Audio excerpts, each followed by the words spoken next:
welcome to Daily Spark TV. I'm your host, Dr. Angela Chester.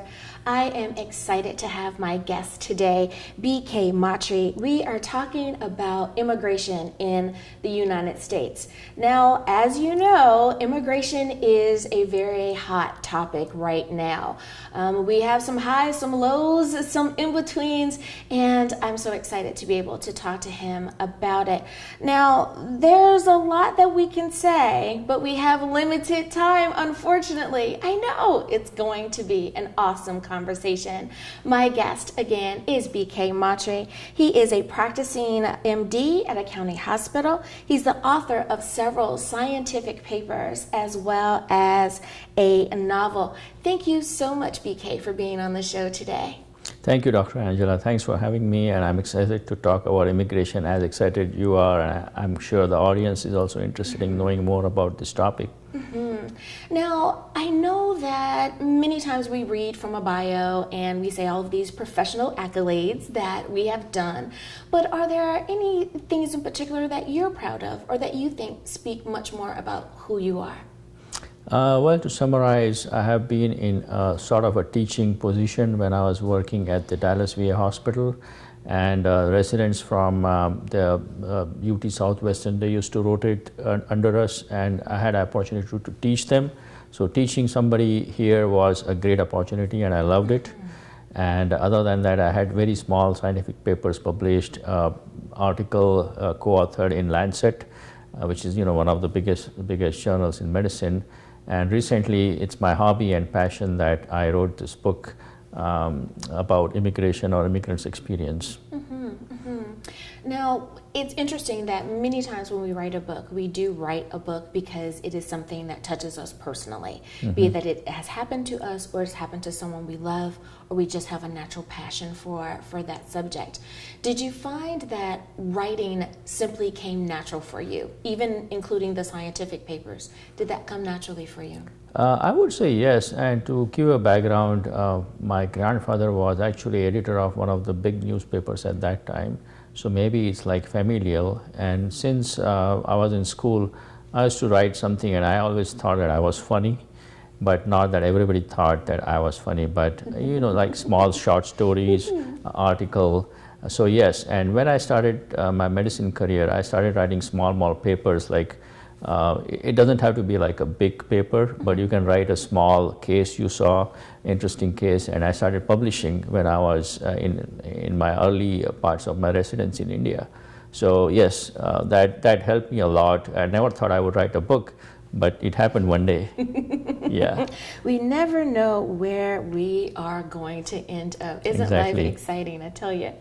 So I want to talk now a little bit more about the topic of immigration. So we have this thing called the American dream. Most people have an understanding of what that means. So twofold question for you. One, is the American dream the same thing or the same idea that it was when it was invented, if you will, in the 1950s?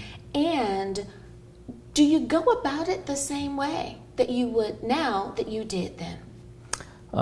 In the beginning, I think American dream to everyone, whether to immigrants or to people living here, meant a few things: that you can work hard in this country and get good education, good and stable job, have access to best health care you can have, and have a good housing. I think to answer the second part of your question, I think the definition has changed slightly in the sense that it has become more like materialistic, or having gadgets, or having big house or flashy cars.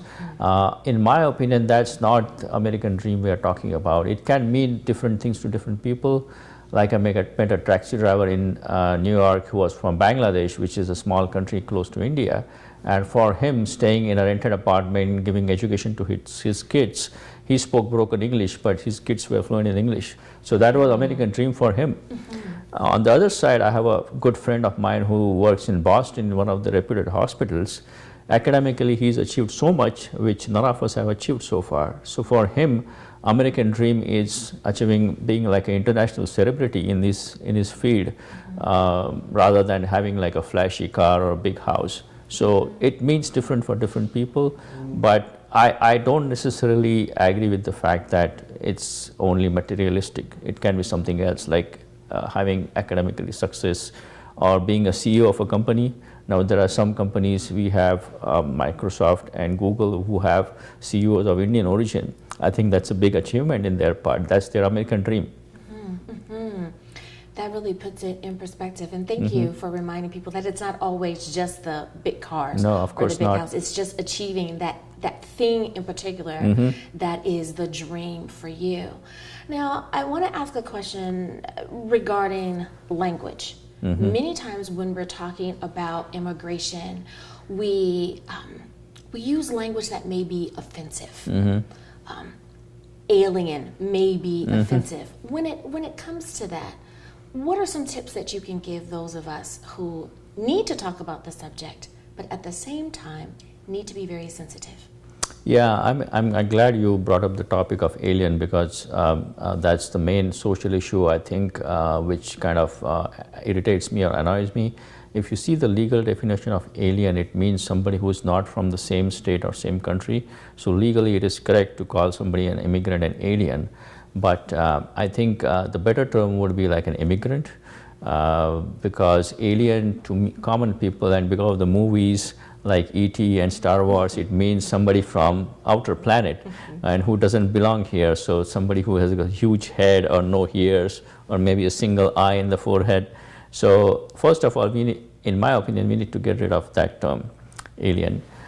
Second part of your question is about the language, and I would like to say that, you know, when you're talking to an immigrant, it's best to start conversation by asking, hey, how do you pronounce your name? Because the names can be different, and if somebody pronounces your name in a weird way or my name, you know, you feel offended. So that is the first thing you should start a conversation, that, hey, do you say your name like this, or how do you say your name? And a lot of names in India, they are derived from Sanskrit, they have a meaning. So like there's a name called Anuj, which basically means younger brother. One of my friend's son's name is Anuj. So you can start conversation like that. And then maybe you need to get more about the person, his social background, his cultural background, his religious preferences, maybe sexual preferences, and then start the conversation. And then over the year, once you know each other, then it gets friendly and becomes a nice way to talk to somebody. Well, I am enjoying this conversation, and I know that you are too, but we need to take a very short break. We'll be right back.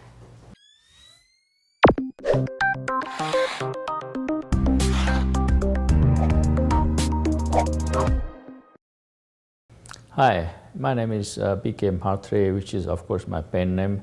In real life, I'm a physician, a very busy physician, and I work at a county hospital. And I have been an immigrant for the last 15, 16 years, and I had different experiences. Some of them were funny. Some of the experiences were shared by my friends with me who were in similar situation. And at one point when I was traveling to my work, I think it was in a train, that I thought that maybe I can put all the experiences together and write in the form of a book. And then I thought about a story, a character which is loosely based on me and some of my friends, who lands up in New York as a physician, gets a job, and then he meets a young medical student. And the problem with this doctor in the book was he was very academically smart, but he was not street smart. So that medical student teaches him how to be street smart, and then they fall in love, and that's how the story goes. So this has been a very passionate hobby for me. And I've been, getting this feedbacks from people that, hey, this thing in the book happened with me, and it's the same way you wrote. So the book is about immigrants' life and how to get adjusted to the American culture and social system, as well as achieving his own American dream, trying to assimilate in the American culture.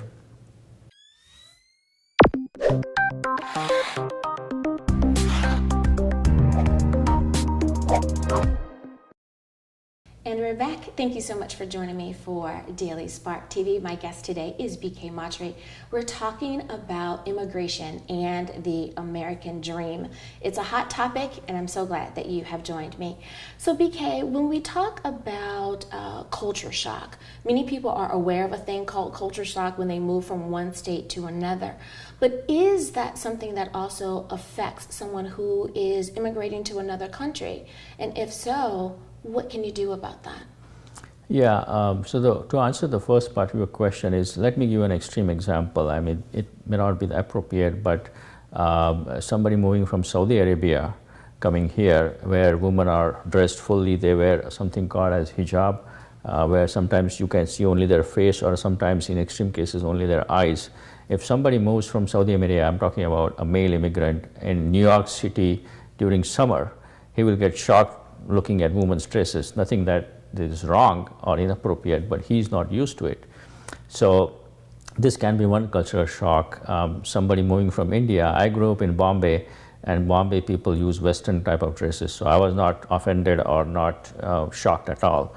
But somebody moving from interiors of India, where women wear more traditional clothes like sari or more ethnic dresses, he may not be accustomed to the idea of a woman wearing trousers or something like that. So that can be sometimes annoying or offensive to somebody. Sexual preferences can be a different idea for somebody moving from another culture. So to answer the second part of your question is what I did and what I expect other immigrants to do is to talk to somebody who's made trips to America, Western countries, and see what was the experience.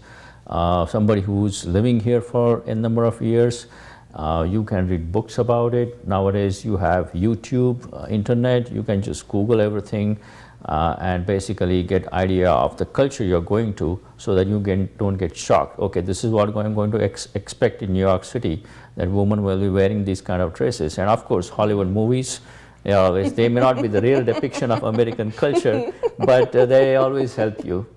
Mm-hmm. Now, another thing that we deal with are, social issues. Are there any social things that we need to be aware of when it comes to our new friends that happen to be immigrants? Yeah, I mean, I briefly talked about it earlier. I mean, we have to understand the cultural, religious, and social background from which the immigrant is coming from. So this can be really tricky both for immigrants and as well as for natives over here. For example, somebody who's not seen or accepted the idea of same-sex lovers, an immigrant comes here and he learns about a colleague or a friend or a co-worker that they have these different sexual preferences, he may get offended and may get this is because this whole idea is strange to him. There's nothing wrong or unusual in that, but just because he comes from a different religious or cultural background. So in such cases, as I said, sometimes people don't eat meat at all. Mm-hmm. So you can ask, if you're on the dinner table or having lunch with your colleague who is from different country, that do you guys eat meat? Or if you eat meat, what kind of meat you prefer? There are certain segments of society who don't eat beef or pork or both. Yes. So this can be very sensitive, because by mistake you can offer him or her something he is not supposed to eat. So these are very small but very sensitive social and cultural issues which can be dealt with easily. Mm-hmm. So basically start the conversation and try to know the person more about his preferences. Mm-hmm. Wow, what a great reminder. Thank you. And I can imagine that that's something that people don't think very much about, because many times just the simple vegetarian is left out of the party, or mm-hmm. they're left out of the everyone bring a dish, and there's only one or two things that they're able to eat. So if we extend that even to the cultural and social inclusions, then it really does make a difference. Thank you for mentioning that. That's amazing. Now, do you think that people are familiar with the immigration or the naturalization process? Not the immigrant themselves, because we'll talk about that a little bit later. Mm-hmm. But do you think that, by and large, Americans are familiar with that process? I don't think so, not at all, because I have talked to various segments of society and various friends, and other than immigrants, Americans are totally clueless about what's happening to an immigrant. There are these different types of visas. I know most of the types, but not all types. There is a J1 visa given to medical immigrants. There is a H1B visa given to like people in the tech industry or other professionals. And there is L1 and L2 type of visa, which is like temporary visa. So basically, when an immigrant comes, to explain the process in brief, they are given usually a non-immigrant visa, which is J1 visa is non-immigrant visa. And if you want to stay in this country, then you have to convert from non-immigrant to immigrant visa. Oh, wow. So H1B is the immigrant visa. Yeah, that is a process. Well, listeners, we need to take a break, and I am so glad that you guys have joined, but we need to take a break. So we'll be back right after this.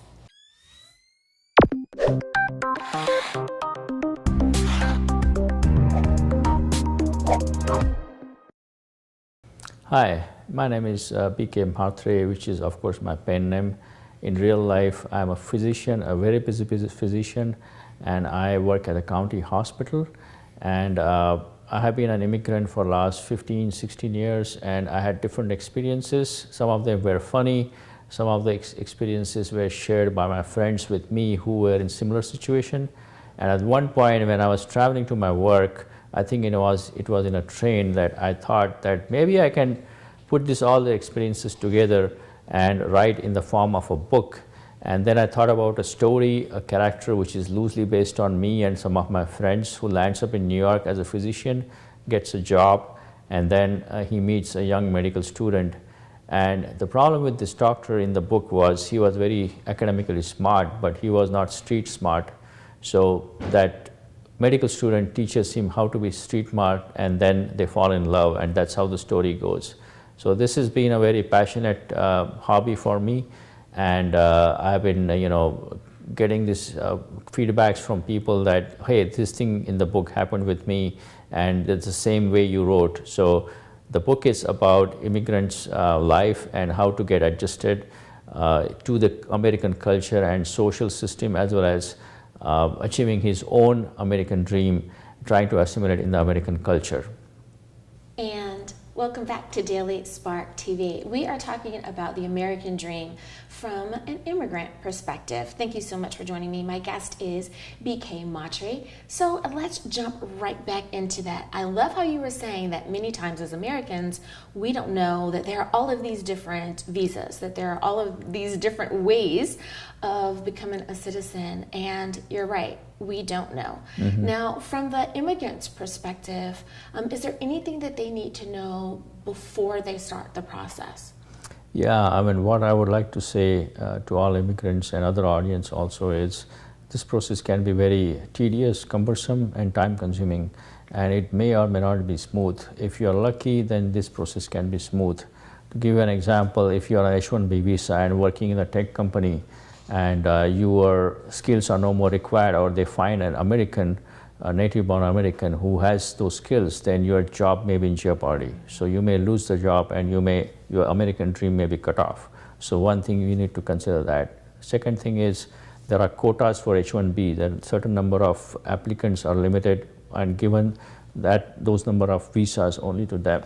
And then the process of conversion from H1B to green card can be not only time consuming and tedious, but it involves a lot of involving immigration lawyers and a lot of legal fees. Mm-hmm. So it's in the end, everything turns out to be well, as happened with me and many other immigrants. Mm-hmm. But there are always some hurdles, so get prepared for those hurdles.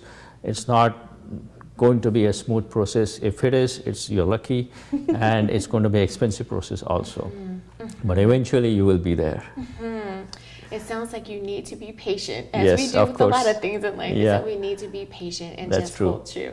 That's a good tip there. Now, many times when we talk about immigration, or we just talk about people that are different than we are, people become very standoffish. Mm-hmm. We don't share the same language. We don't share the same music. We don't share the same, fill in the blank mm-hmm. there.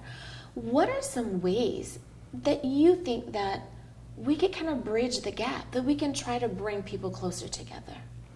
Yeah, that's a very good question, and I think the efforts has to be from both sides, because immigrants have to assimilate in the American culture themselves, and are trying rather than trying to be separate. At the same time, it's kind of a difficult process because they are trying to preserve their own identity and culture, but trying to be American at the same time. And one of my friends very funnily said that when I was new immigrant here, I was talking to her. She's also a physician, and she said that I am 9 to 5 American. So when I go home, I go back to my own roots. I mean, it doesn't have to be such a sharp, different process that 5 o'clock you suddenly become Indian or Mexican or wherever you are from. But the point she was saying is when you mingle with the crowd, you try to be in the same culture. Like, for example, to give an example, I've never seen football, American football, till I came here, and we always play soccer and cricket. So when you mingle with the crowd here, they have their favorite teams and sports. Yeah. So if you don't understand football or baseball, you need to get a little bit more about it so that you can be part of the conversation. And even the Americans don't feel that, hey, this guy just sitting there looking at our faces, he has absolutely no clue what we're talking about. And similarly, from others' perspective, we get to know, they have to know more about the person, that, hey, do you watch our football, or do you play football in a country, and have you played baseball? Or I heard it's something similar to cricket, which is played in India and England. So that conversation can start like that, and then we have to assimilate the immigrant into the process. So it has to be effort from both sides. And you made such a great example there, and that's using sports. Yeah. Because sports does have a tendency Yes. to bring us together. It's a time where we can pick a color or pick a team. It's like, hey, they have on red. That's my favorite color. I'm gonna cheer for them. Very true. Even if you don't understand all that's going on. And boy, the soccer football thing, yeah. I can understand that. That is a great way of bringing people together. Well, I want to take just a moment or two to allow you, BK, to share just from your heart, if there's any nugget of wisdom that you think that someone needs to know. What would that nugget be?